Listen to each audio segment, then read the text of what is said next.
صلی علی نبینا صلی علی محمد۔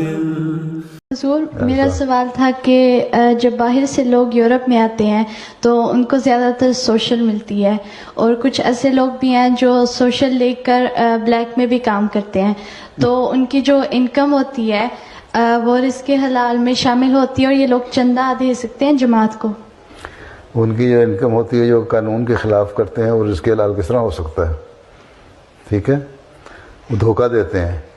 وہ جو سوشل باہر کام کرتے ہیں اور کام بھی ایسا کرتے ہیں کہ تاکہ پتہ نہ لگے، اور ٹیکس بھی نہیں دیتے، دوہرا جرم کرتے ہیں۔ وہ صرف ایک جرم نہیں کر رہے ہوتے، ایک تو وہ سوشل بھی لیتے ہیں، کام کرتے ہیں، پھر کام کرنے کے بعد اس کام کو چھپاتے ہیں اور گورنمنٹ کو جو ٹیکس دینا چاہیے وہ بھی نہیں دیتے۔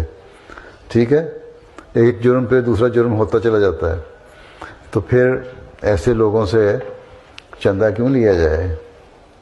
ٹھیک ہے، نہیں لینا چاہیے۔ ان سے کہو یا تو جو تم نے سوشل چھوڑو، اور اگر تم سمجھتے ہو کہ تمہاری انکم اتنی نہیں ہے کہ تم گزارا کر سکو، تو پھر جتنا تم کماتے ہو اس پہ تو ٹیکس دو، اور باقی سوشل والوں کو بتاؤ کہ میری انکم اتنی ہے، جو دوبارہ میرا بقایا خرچہ اس کو کمپنسیٹ کرے گورنمنٹ اپنا سوشل دے کے۔ اور دوسرے ملکوں میں ہوتا ہے وہ کاٹ لیتے ہیں جتنا انکم تمہاری ہے، اگر ان کی انکم بریکٹ کے اندر نہیں آتی وہ انکم تو باقی پھر سوشل ڈپارٹمنٹ ان کو دے دیتا ہے تاکہ منیمم ویج جو ہے اس کے برابر پہنچ جائے۔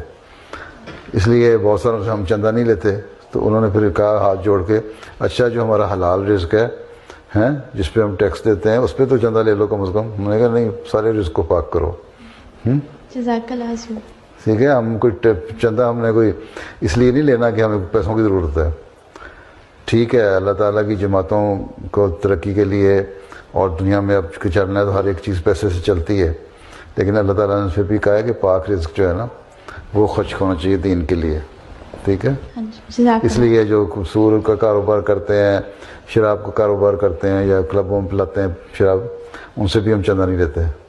ان کی مجبوری ہوگی، قرآن شریف میں لکھا ہو نا اگر تم بھوکے مر رہے ہو تو سور کھا سکتے ہو، تو تم وہ تو سور کا کام کر کے سور کھا سکتے ہیں، اس لیے کہ ان کے لیے مجبوری ہے، بھوکے مر رہے تھے۔ لیکن جماعت تو بھوکی نہیں مر رہی کہ ضرور چندہ لے ان سے۔